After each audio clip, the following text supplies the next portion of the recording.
Hej og velkommen til os. Vi vil gerne snakke lidt om muskelkontraktion og muskeltræthed, og vi starter med kontraktion. Okay, den foregår ved den her tværbrugcyklus, som man kan se på billedet. Det starter egentlig med et nervesignal, et aktionspotentiale, der bliver transporteret via nervecellerne. Det kan man ikke se her. Men nervesignalet, eller det her aktionspotentiale, det gør, at der bliver åbnet for nogle calciumkanaler. Så der strømmer calcium ind i muskelcellen fra det, der hedder sarkoplasmatisk reticulum. Er det rigtigt? Okay. Men det gør så, at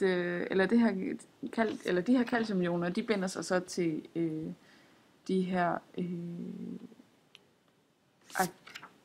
aktin, er det ikke aktin? Jo, men til troponin, som sidder på de her aktinfilamenter. Og det gør så, at den, der hedder tropomyosin, som er sådan en streng, der ligger ind imellem de her aktinfilamenter, den rykker sig, sådan så at der er sådan nogle små bindingssteder på den her det her aktinfilament, som bliver frie, hvor myosin så kan binde sig. Det her myosin-hoved. Hvad hedder det? Hoved. Nej, det hedder faktisk ikke myosin-hoved. Jo. Er det ikke netop det der tværbroen? Ja. Jo. Nå. Okay.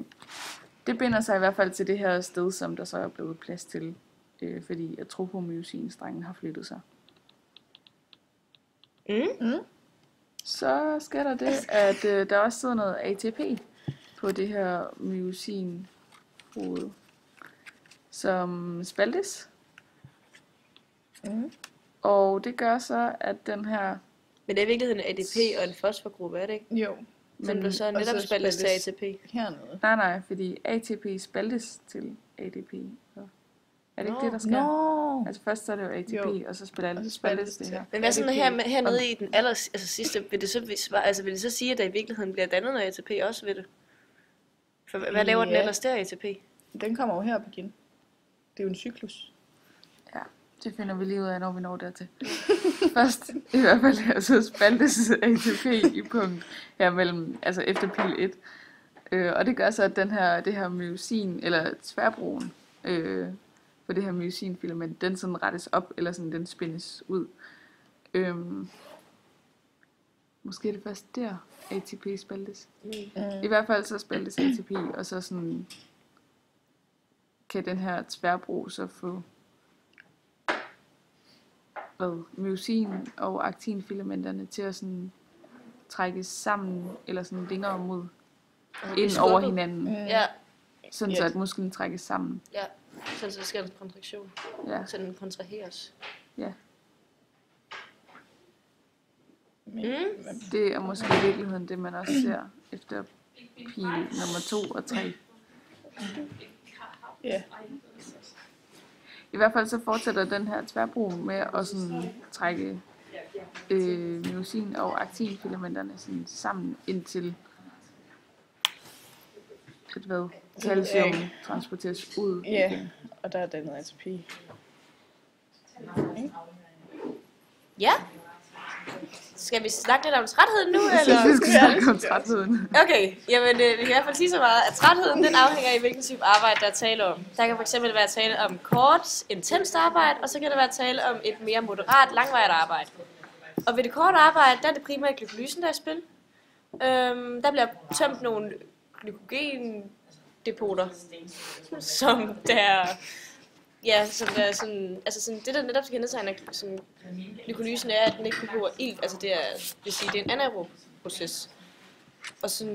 Og derfor så er det netop, at den kan bruges til kortvarigt arbejde, fordi man ikke behøver det her iltindtagelse. Men når det så er opbrugt, så er det netop, at det kræver ilt, og så er det ligesom, vi har problemet. Og det er derfor, man ligesom oplever stor træthed ved kort, intenst arbejde. Hvis man så i stedet for snakker om det mere moderate, det lange arbejde, så er der jo tale om sådan... Så der taler om ilt, og derfor så kræver det mere. Ja, og så sådan for at komme lidt mere i dybden med det, så er der, som ikke sagt før, nogle K plus ioner og nogle Na plus ioner, som der sådan transporteres ind og ud af cellen, og det sker ved, at de får et signal fra den motoriske enhed, et aktionspotentiale, som der vandrer igennem her, og sørger for, at pumperne de får pumpet de her ioner ind og ud af cellen. Og ved kortvarigt arbejde, der er det netop eller intenst arbejde, så er det så, at de her pumper i virkeligheden ikke kan følge med, fordi processen går så hurtigt. Og så er det så, at man oplever træthed i cellen. Jeg sagde ikke før, men i virkeligheden så produceres der glukolysen, altså det korte arbejde, der produceres der også laktat, altså mælkesyre. Og det kan i virkeligheden også godt være med til at gøre, at musklen ikke bliver så træt. Og grund til det er, at sådan, egentlig bare, at musklen den genvinder sin styrke ved laktat, så kraftudviklingen den ikke forsvinder fuldstændig. Og så er der selvfølgelig også, skal man huske på, et psykologisk aspekt, med at man oplever en smerte, man bliver træt, man tror ikke sådan, i virkeligheden så handler det tit om, at man skal presse sig selv noget mere. Så ja, det spiller i hvert fald også en stor rolle i henhold til muskeltræthed og træthed generelt, når man bruger musklerne eller lignende. Punktum. Hvad så? Skal vi forklare om forsøget? Når jeg er forsøget med... Jo, det kan vi godt. Vi har lavet et muskelstyrkeforsøg, hvor vi skulle kigge på, hvad muskelstyrken i underarmen kunne afhænge af. Ja. Blandt andet højde og Så kigger vi også på tykkelse af underarmen og vægt. Ja, nej. Måske. Jo. hvad? Det ved jeg sgu ikke. Måske vægt.